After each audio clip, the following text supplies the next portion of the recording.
espírito dependente químico e as repercussões no corpo. Esse foi o tema que a gente elegeu para fazer o estudo da noite de hoje.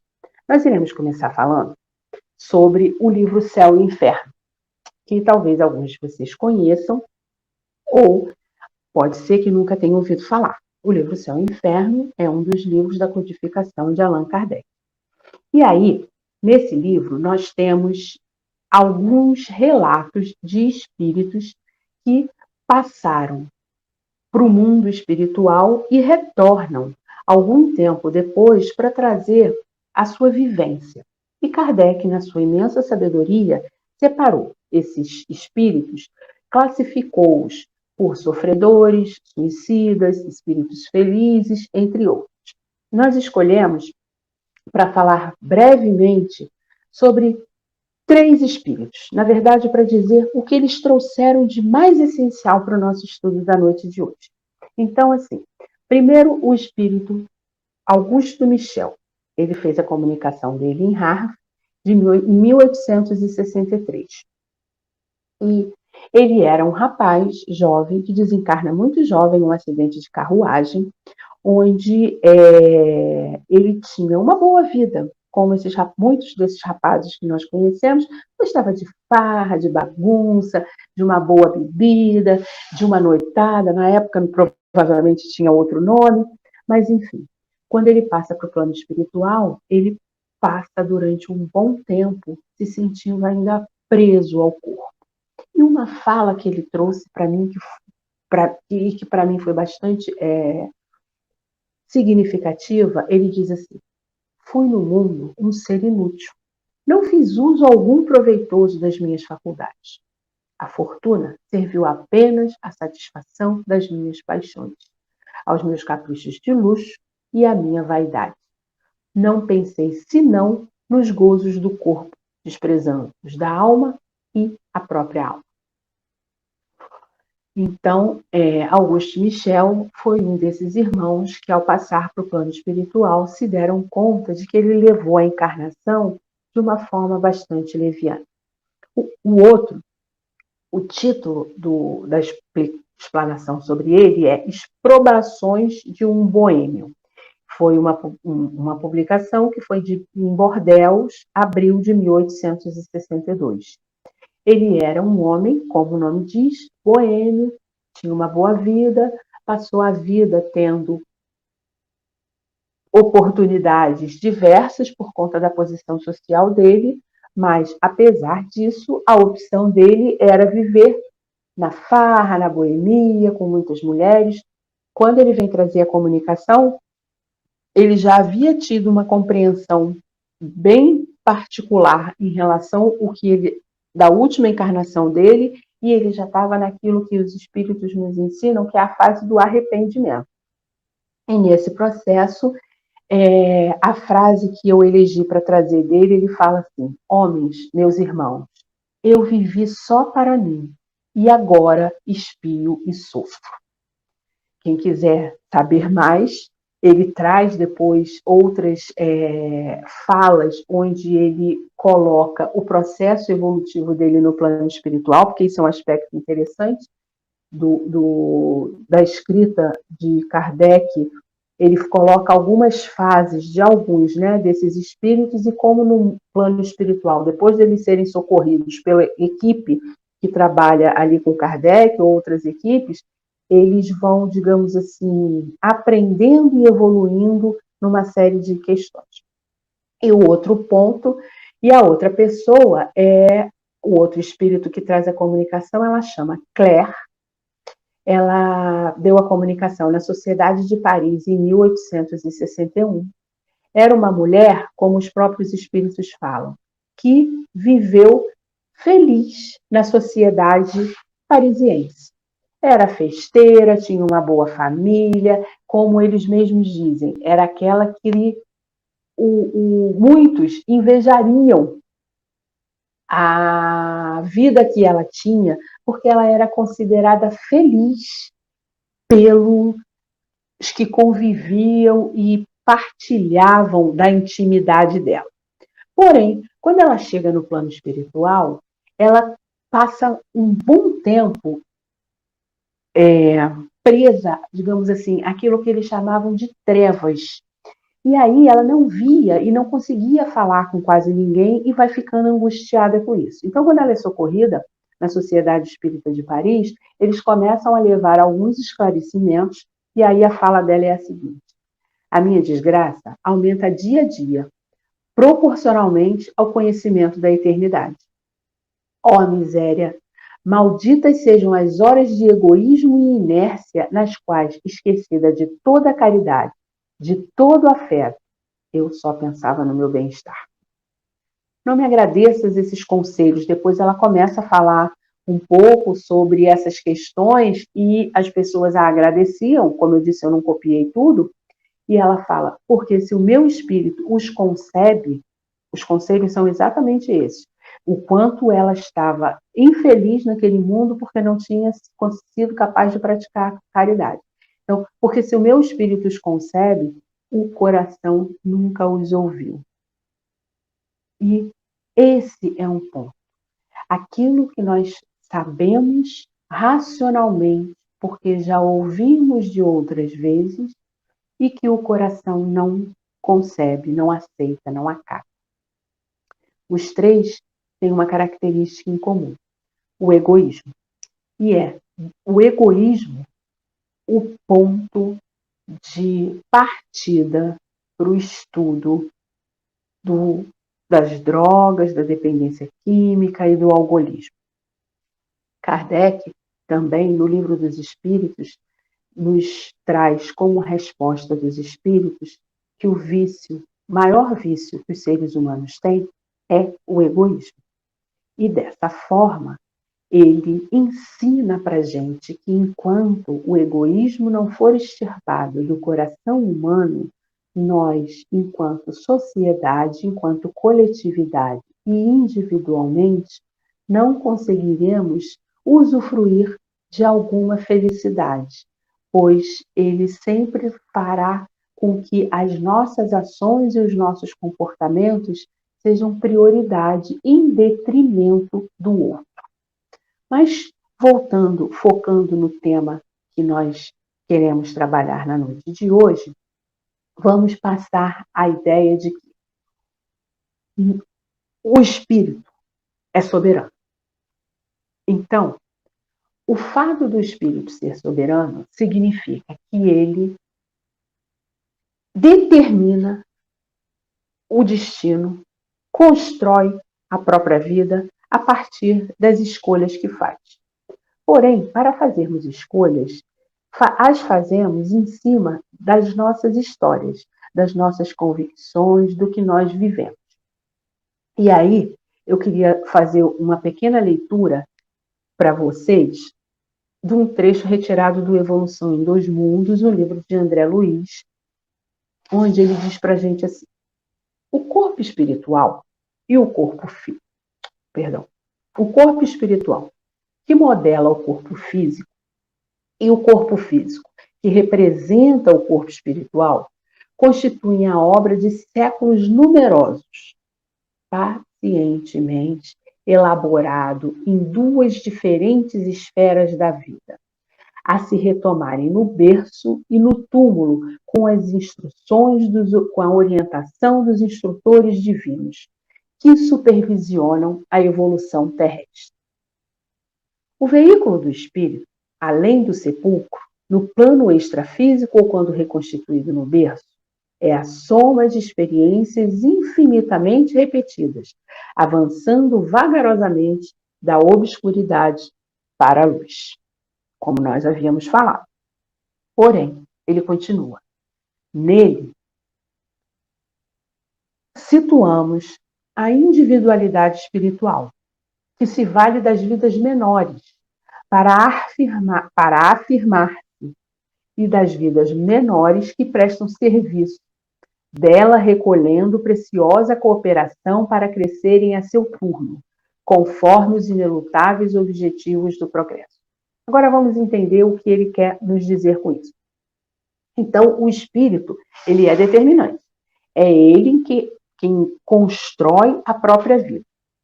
Sabemos que quando o espírito está pronto para reencarnar, ele é orientado por uma equipe espiritual que vai trabalhar na busca da família, por uma série de regras, especialmente a afinidade e a sintonia. Ele vai trabalhar na questão da elaboração e da constituição do corpo físico, e esse corpo físico ele vai estar de acordo com a experiência que o espírito traz e com as necessidades que ele tem de espiar e de lidar com as questões a serem tratadas naquele momento. Enfim, essa equipe espiritual ela tem a função de orientar aqueles companheiros, aquele companheiro que está no processo de encarnar. E um detalhe, que não é apenas um detalhe, mas é o que constrói a possibilidade de uma encarnação bem-sucedida do ponto de vista espiritual, é a organização do corpo físico. A organização do corpo físico, ela conta com a possibilidade de nós gerirmos, e aí digo nós, porque todos nós que estamos encarnados, de nós gerirmos uma comunidade de irmãos que estão em processo de evolução. Vamos colocar esses irmãos entre aspas, mas daqueles seres inferiores da criação que estão em processo de evolução. São mais de 150 trilhões. Nós somos responsáveis por uma comunidade de células, que são esses irmãos menores que André Luiz falou para a gente nesse pequeno trecho que eu li do Evolução em 2 Mundos.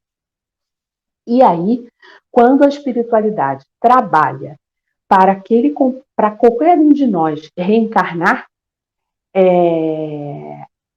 depois de buscar a família, depois de elaborar através de um planejamento de qual vai ser o corpo físico, vem um trabalho na prática. O casal escolhido para ser os pais é comunicado e acontece, a partir da relação sexual, a aproximação, ou melhor, a partir da comunicação àquele casal, acontece a aproximação do espírito reencarnante e, após a atividade sexual, dentro de todo, né, o procedimento natural do desenvolvimento biológico, aquele espírito será ligado a um embrião. Como que esse embrião se forma? Um óvulo e um espermatozoide se unem e formam 2 células, formam uma única célula. Essa única célula começa a se multiplicar. De 1 torna-se 2, de 2 torna-se 4, de 4 torna-se 8. Depois, ela aumenta até um determinado tamanho na multiplicação das células. É o que eles chamam de mórula. Mais um pouco, essa mórula ela vai se aproximar da parede do útero, vai se fixar ali, vai formar o que a ciência chama de blastocitos, e aí irá acontecer todo o desenvolvimento do embrião, tornando-se um feto. O primeiro processo acontece entre 1 e 2 semanas. A partir da 3ª semana, já começa a haver uma multiplicação celular tão intensa que de uma célula nós vamos tornar-nos trilhões de células, sendo que cada agrupamento vai formar uma parte do nosso corpo. Esse é um milagre da natureza divina. Agora, por que a gente está falando de tudo isso se era para falar de repercussão do corpo físico do dependente químico? Para nós termos a dimensão do trabalho e da beleza que é o momento da reencarnação. Contudo, nós sabemos que todos nós, espíritos reencarnantes, trazemos na nossa alma dores profundas. sentimentos de medo, tristeza, culpa, que oriundos das nossas histórias pregressas encontram, na hora da reparação, o susto, a insegurança de ter que lidar com o destino que nós construímos. O foco, o principal, está no nosso espírito. E a gente pode, nesse momento, falar que está na vibração do desenvolvimento do ser espiritual. Entretanto, cada vez que a gente reencarna, aquilo que nós somos espiritualmente e que precisamos desenvolver naquela encarnação estará marcado em algumas dessas células ou em vários desses agrupamentos celulares, que é o corpo de todos nós. A partir do momento em que passamos a ser uma comunidade com mais de 50 trilhões de células, todos somos responsáveis por esses irmãos menores. E hoje, a ciência já trouxe para a gente a informação de que cada célula tem a sua inteligência, a tal ponto que, se retirada do nosso corpo e for para outro ambiente, onde seja guardada a devida condição de temperatura e de um meio ambiente onde ela seja capaz de se desenvolver, mesmo afastada de nós, ela sobrevive durante um bom tempo. E sobrevive trabalhando com as mesmas funções, porque ela guarda nas suas membranas, no seu interior, o processo de se manter vivo. Existe um cientista chamado Bruce Lipton, que escreveu um livro, Biologia da Crença, que é bem interessante, que ele foi um dos pioneiros no estudo desse pensamento de que as células sobrevivem, mesmo quando afastadas. Então, no livro dele, na página 21, ele fala para a gente assim: da mesma maneira que nós, humanos, fazemos, as células analisam as centenas de estímulos que recebem do microambiente que habitam para selecionar as respostas comportamentais mais adequadas e garantir sua sobrevivência. Esse livro ele escreveu em 1985, 1995, agora me escapa, mas foi no final do século XX. E aí, se a gente pegar André Luiz de novo, lá ainda em Evolução em Dois Mundos, ele fala para a gente assim: com o transcurso dos eras, quer dizer, dos tempos da eternidade, surpreendemos as células como princípios inteligentes de feição rudimentar, a serviço do princípio inteligente, em estágio mais nobre, nos animais superiores e nas criaturas humanas, renovando-se continuamente no corpo físico e no corpo espiritual, em modulações vibratórias diversas, conforme a situação da inteligência que as senhoreia depois do berço ou depois do túmulo. Quer dizer, ainda somos acompanhados e mantemos esses milhares de células e as vibrações que elas promovem no nosso ser. O que eu estou chamando de ser? A nossa alma. O espírito é quem comanda tudo. Contudo, quando o nosso corpo sofre, quando o nosso corpo tem dificuldades de lidar com algumas situações, nós também sofremos. Impressiona o nosso espírito as sensações físicas pelas quais sentimos. Basta nós nos lembrarmos que quando sentimos uma dor profunda, por exemplo, uma dor de dente, todo o universo externo desaparece e passamos a ficar apenas focados naquela dor que nós sentimos. E muitas vezes é algo que é exclusivamente físico, mas que impressiona o nosso espírito dessa forma. Dando prosseguimento ao nosso pensamento e aonde nós estamos querendo amadurecer.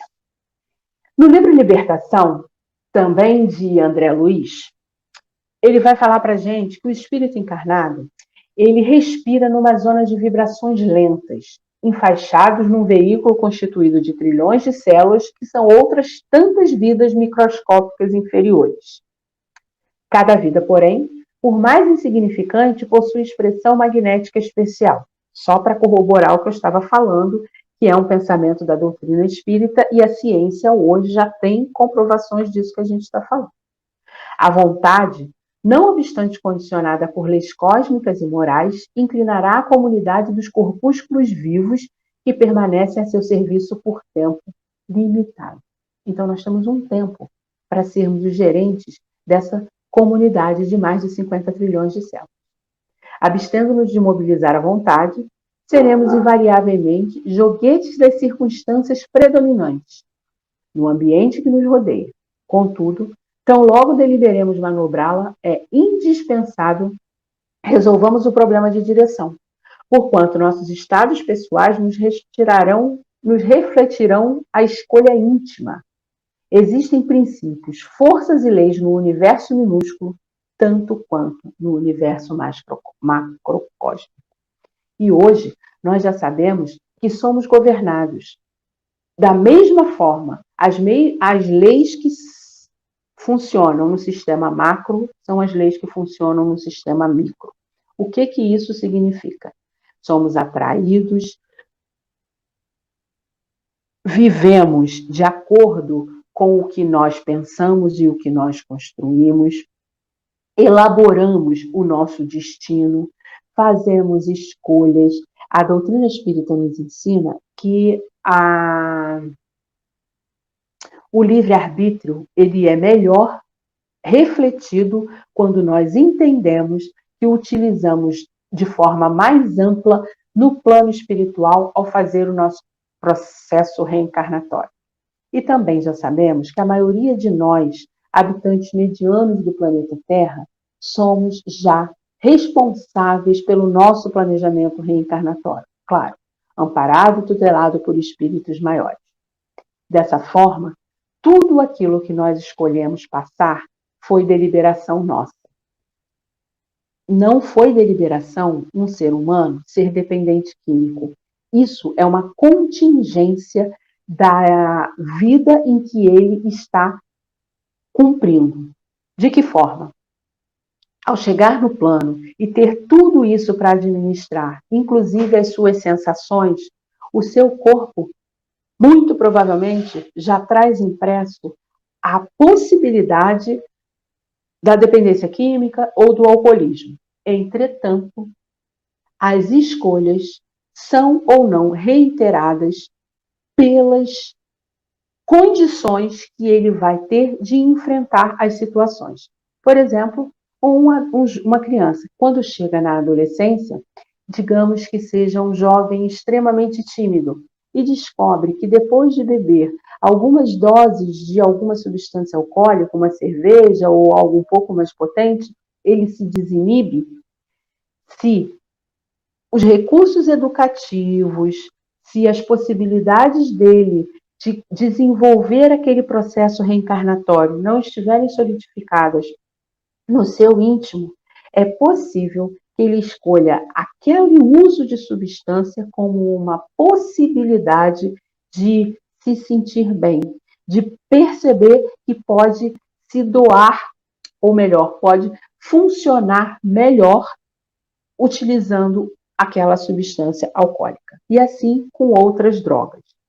Mas nós sabemos que ao encharcar o corpo, ou melhor, o cérebro com esse tipo de substância, a tendência é querer ir buscar sempre mais e mais e mais, até um momento em que ele não mais conseguirá fazer determinadas ações no seu dia a dia sem utilizar aquela substância. Claro que esse a gente está falando do que chega numa situação mais difícil, mais complicada. Então, ainda no livro Libertação, André Luiz fala para a gente assim: nossa mente é uma entidade colocada entre forças inferiores e superiores, com objetivos de aperfeiçoamento. É isso que nós estamos fazendo aqui. Precisamos nos aperfeiçoar. Se não escasseiam milhões de influxos primitivistas, daqueles que nós trazemos, quer dizer, se dentro de nós a gente não se deixa levar por todo o nosso apelo do ser primitivo que ainda há dentro de nós, nós conseguiremos vencer esses abismos e atentar para o chamado superior que nos convida permanentemente a aprender a lidar com as próprias dores, a aprender a superar a própria fragilidade, as próprias imperfeições, suportando o que a vida traz de dificuldades, sem buscar as ilusões que tentam amenizar essas dores, ainda mais de forma tão intensa, e aí, a partir daí, nós conseguimos o que eles chamam de ascensão para a gloriosa imortalidade. Agora, a gente tem que ter noção de uma coisa. As nossas atitudes mentais, elas não são desenraizadas de uma hora para outra. A natureza não dá salto. É necessário todo um trabalho de abertura do pensamento, compreensão da própria história, aceitação de quem se é, reflexão acerca do próprio comportamento, para encontrar recursos e desenvolver esses recursos ao longo da encarnação. Qualidades morais e virtudes não são fórmulas verbalistas, assim nos diz André Luiz. São forças vivas. Então, a gente ficar com essa ideia, precisa se desenvolver moralmente, como se fosse apenas uma fala vazia, ele diz que não. E de que maneira que a gente pode perceber que são forças vivas? Através dos relacionamentos. Quando eu me dou para alguém ou quando eu recebo do outro alguma reflexão, alguma ideia, algum pensamento. Quando o meu comportamento alcança alguém, quando a minha fala alcança alguém de forma positiva. Quando eu entendo que muitas vezes eu estou dando o meu melhor, mas ainda assim aquele outro não está conseguindo perceber. Ou eu não estou me expressando bem, ou ele não está conseguindo receber. Então eu preciso trabalhar mais essa força dentro de mim para poder alcançar e ajudar o outro. Nenhum de nós ficará livre da responsabilidade que nós temos. Nenhum de nós passará pela encarnação tendo questões de vícios, porque a gente sabe que o vício e o vício do egoísmo, ele não se fixa apenas em quem é dependente químico, ao contrário, é em boa parte da humanidade. A gente não vai se eximir. A partir do momento em que nos tornamos seres racionais, nós temos responsabilidades. E fugir delas só nos agravará a condição de desenvolvimento e aumentando as possibilidades de dor e sofrimento. Muitos espíritos já trouxeram para nós essas mensagens. André Luiz, Emanuel, Joana de Ângeles, Manuel Filomeno de Miranda e uma série de outros espíritos convocam permanentemente para que as mentes sejam abertas para o caminho da superioridade espiritual. E essa é uma preocupação de todos nós, trabalhadores do Projeto Voltei. Qual é a preocupação? De trabalhar com os aspectos que a ciência nos ensina, medicina, a psicologia, em relação à dependência química, as questões familiares, sociais, espirituais, que estão envolvidas, mas considerar o espírito imortal que traz as dores de forma tão acerba que muitas vezes o mergulho na droga é o único caminho que ele encontra para lidar com aquela situação. Claro, favorecido por uma sociedade permissiva e que não tem no seu processo educativo um meio de ajudar aquelas criancinhas que estão começando a aprender a se socializar sobre como lidar com as suas próprias emoções e com os seus sentimentos, principalmente quando essas crianças trazem de forma muito intensa sentimentos ruins, ruins no sentido de de sofridos, de dolorosos, ou às vezes de terem conflitos entre outras crianças.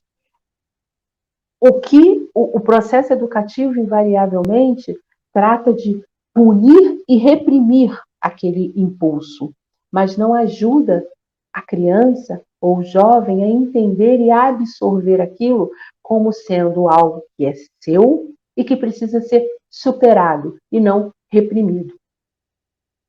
Dessa forma, cada um vai construindo a sua própria história e aquele que padece da dependência química ou do alcoolismo não é diferente. Agora, o que ele constrói? O que ela constrói? Ao ficar aprisionado a uma determinada substância que vai construindo e determinando a sua vida. A ciência médica, ela nos revela que a droga, ao penetrar no organismo físico do viciado, ela atinge o aparelho circulatório, todas aquelas células que um dia foi uma e que se multiplicaram e que vieram com tamanha intensidade para fazer aquele organismo crescer e amadurecer, ela começa a ser danificada, principalmente as que se aglomeram em torno do aparelho respiratório, do aparelho circulatório, do sangue, do sistema do cérebro, do sistema nervoso. São os órgãos que são potencialmente, primordialmente atingidos, mas existem outros que também são comprometidos pelo uso abusivo ou excessivo das drogas. E aí a gente pode se perguntar: qual obra que o dependente químico constrói em seu corpo, mas principalmente em sua mente? Como que ele colabora? Loucura? Criatividade? Desgaste emocional? Dissabores aos que o amam? As doenças orgânicas que comprometem os seus aparelhos, os seus sistemas e os seus órgãos? E que é um ensinamento esse da doutrina espírita, quando a gente lesa intencionalmente, mesmo que seja inconscientemente, já que a partir do momento em que somos seres racionais, somos responsáveis pela nossa vida, a partir do momento em que lesamos os nossos órgãos, aparelhos de funcionamento orgânico e sistemas, nós estamos marcando o nosso corpo físico, mas também, e muito provavelmente, o nosso corpo perispiritual e levando para encarnações seguintes isso que nós construímos numa determinada encarnação, mesmo que de forma equivocada.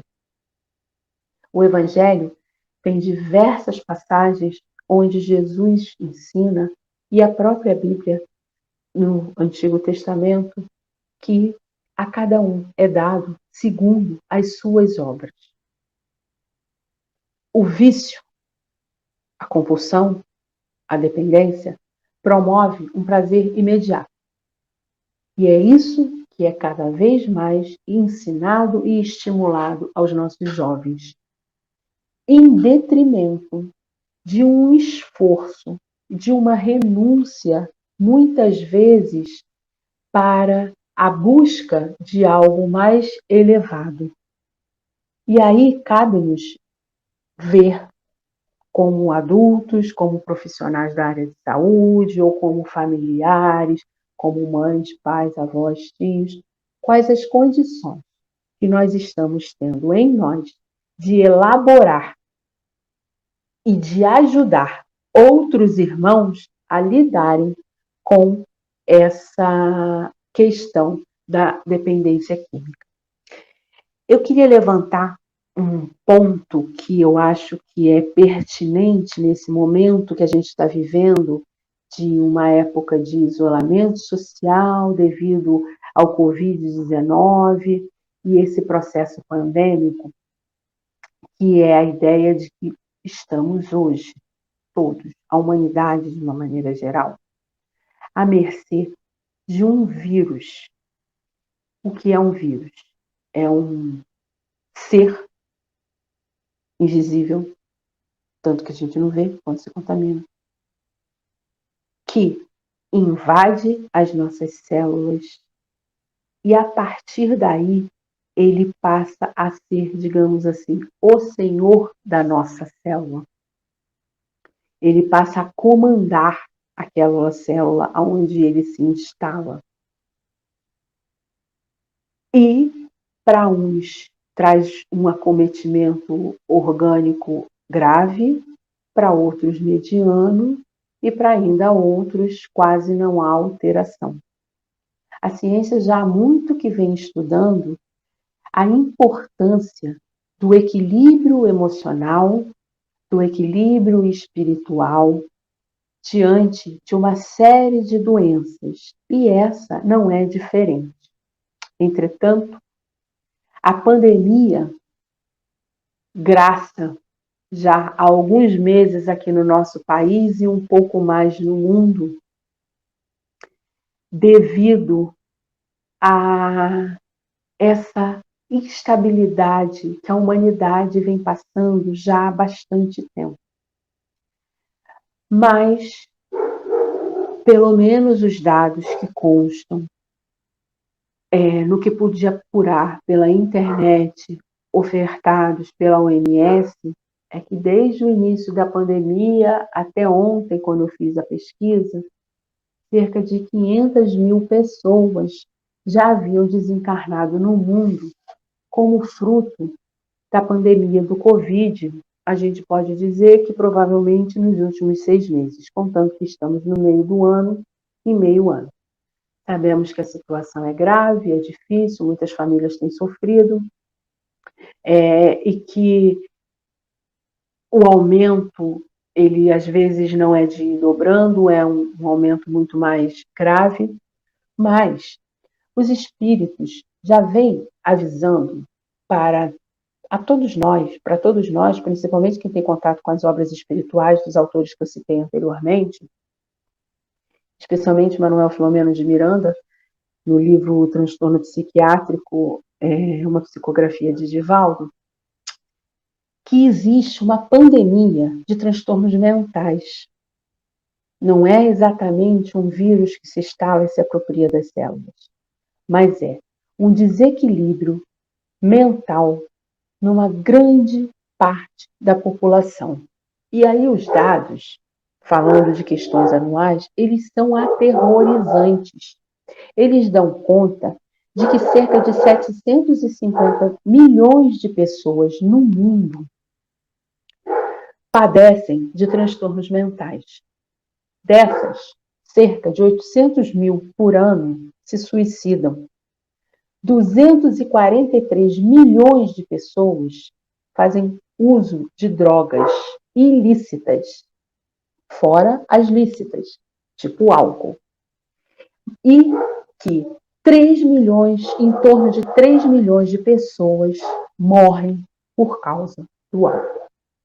Então, se nós pararmos para pensar, e a oportunidade que nós estamos tendo de poder refletir um pouco melhor e aprofundar o conhecimento,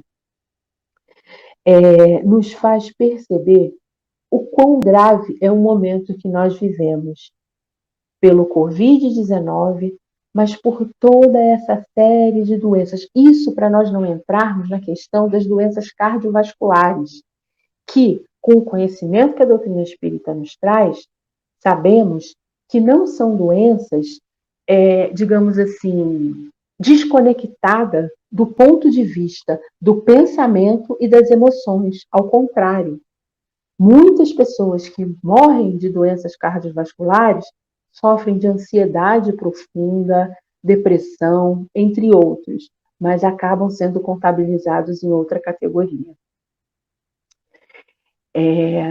A dependência química, então, voltando para o nosso tema, como a gente tem falando até aqui, que é uma questão, é uma doença do espírito, que o ambiente social estimula, glorifica e muitas vezes reforça, né, essa doença, cria a sociedade doente que nós temos hoje e multiplica os seus doentes numa potência muito elevada.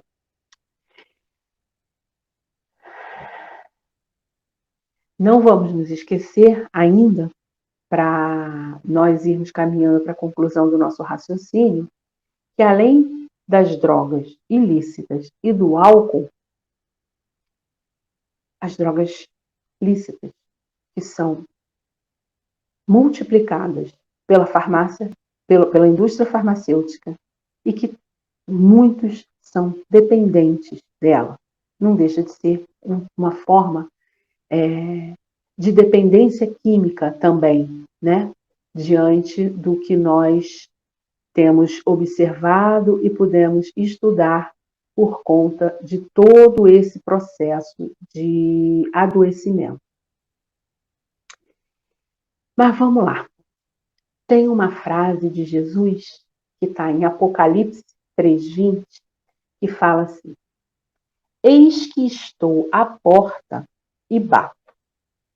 Se alguém ouvir a minha voz e abrir a porta, entrarei e cearei com ele e ele comigo.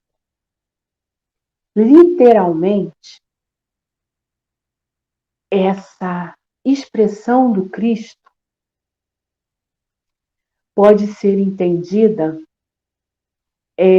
como Jesus não vai bater a minha porta, mas como todas as mensagens de Jesus, e essa em especial, que está em Apocalipse, então foi escrita por João, de forma mediúnica, essa mensagem de Jesus, com todo o conhecimento que a doutrina espírita nos trouxe e a ciência nos traz, nós podemos compreender que quando ele bate a porta, ele está nos batendo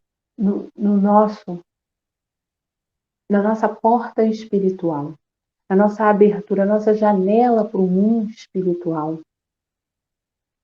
E de que forma que isso se manifesta? Através das dores e dos transtornos. Quando ele bate, se nós abrirmos e ouvir a voz dele, ele virá. Ele virá e trará a ceia da compreensão da imortalidade, da compreensão das leis de Deus, da aceitação, inclusive das condições que nós estamos vivendo hoje como humanidade. Porque o convite do doce Rabi, que há milênios vibra na nossa alma, há milênios vibra no nosso planeta, e que só que é uma vibração um pouco mais sutil daquele que está preso a medo, tristeza, vergonha, sentimento de culpa. Enquanto estivermos presos a essas vibrações, não sentiremos, não ouviremos a voz do doce Rabi, nem nenhum de nós. E o dependente químico e o alcoolista e todos aqueles que estão presos a vícios, em especial esses dois, mas os vícios de uma maneira geral, não permitem perceber as vibrações mais suaves que estão no nosso entorno, aguardando que a nossa mente, o nosso coração seja aberto para trazer essa reflexão para o nosso íntimo. Quando a gente ouvir a porta, a batida de Jesus, a gente tem que saber que ele só entrará se nós abrirmos. Ele não arromba as nossas potencialidades, ele não acomete o nosso ser com violência. Não, nada é violento na fala do Mestre. Nada é violento na nossa força mental, a não ser o que vem do aspecto inferior. Então, o corpo físico do dependente químico, ele sofre exatamente a construção das escolhas, muitas vezes inconscientes, equivocadas, que ele fez ao longo daquela encarnação. Aí podemos pensar assim, existem pessoas que usam e abusam e não demonstram de forma tão assintosa ou pelo menos não tão rapidamente, as doenças que se diz que se desenvolverão.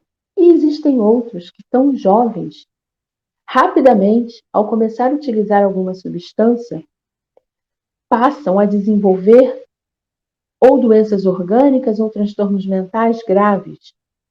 E aí, mais uma vez, a doutrina espírita vem nos socorrer com o esclarecimento de que as almas imortais têm um tempo. Tudo tem um tempo pré-determinado sobre o sol. Há aqueles que serão cobrados na encarnação, tão logo cheguem ou ainda jovens, porque já trouxeram muitas experiências de equívocos. Com certeza, já se arrependeram no mundo espiritual, como nós vimos no início do estudo, alguns já arrependidos, e quando aqui chegam, têm por missão, ou melhor, por expiação, sofrer aquelas dores. E aí eu queria ler uma passagem que está lá em Eclesiastes 16 e 17. Vi, mas debaixo do sol, no lugar do juízo, impiedade, e no lugar da justiça, impiedade ainda. Eu disse no meu coração: Deus julgará o justo e o ímpio, porque há um tempo para todo intento e para toda obra. No nosso estudo de hoje, se nós trouxermos a ideia de que o ímpio e o justo são aquele que tem o vício e o que não tem o vício, nós podemos compreender que cada um está no seu tempo de colher as iniquidades plantadas em outras eras. E o justo pode ser aquele que hoje já superou a sua dependência, o seu vício, ou está em vias de e começa a buscar acolher aqueles outros que ainda estão na fase mais primitiva do processo de adoecimento. Então, eu queria deixar uma mensagem para nós encerrarmos essa reflexão. Na verdade, não é uma mensagem, é um poema de Casimiro de Abreu, que é uma psicografia de Chico Xavier. Ele é denominado Lições de Vida. Em questão de disciplina, meditemos na grandeza das lições que nos oferta o livro da natureza. Primeiro é o mato bravio, que a enxada deve carpir. Depois da semente, o fruto, mestre da luz do porvir. O barro, feio e disforme, se trabalhado na brasa, faz-se o sublime ornamento que nos enriquece a casa. Na roseira, toda espinhos, um dia desponta a flor. O espinho lembra degrau da imensa escada do amor. Na escuridão do subsolo, em anônimo grotão, o tempo faz o diamante numa lasca de carvão. A fonte corre cantando, da nascente para o mar, serve e luta no percurso para ser pura ao chegar. Humilhações, não te importes com o que muita gente diz. Árvore, quando podada, mais força tem na raiz. Calúnia que alguém te faça, o lírio é paz e perfume. Um prodígio de beleza que às vezes cresce no estrume. Do que plantares na vida, seja no bem ou no mal, surgirão celeiros fartos no fundo do teu quintal. No que se refere à dor, a verdade é apenas uma. Quem se atira na revolta não melhora em coisa alguma. Que possamos compreender que a dependência química é uma doença e que muitas vezes aquilo que é sinal de rebeldia pode ser só um grito de ajuda, de amparo, de necessidade para aquele espírito que agoniza no íntimo da sua alma dores profundas e acerbas e que, quando compromete o organismo físico, mais distante ele vai ficando do socorro, porque a condição de retorno ao seu íntimo requer abrir mão de prazeres imediatos e o espírito é a condição, como os espíritos falam, o espírito é tudo. Entretanto, o corpo serve como grande muralha e amortecedor. E quando o cérebro está comprometido com os excessos de prazeres, quando os órgãos já foram lesados, esse retorno se faz de forma muito mais difícil e dolorosa, pois o corpo torna-se um imenso fardo a ser vencido. E não nos cabe julgar, nem tampouco dizer que foi ele quem escolheu, que ele aqui assim quis, pois não se trata de um querer do ser divino que habita em cada um de nós, e sim do ser que fraqueja diante da encarnação. Que a paz do Mestre Jesus envolva e proteja o nosso coração. Eu gostaria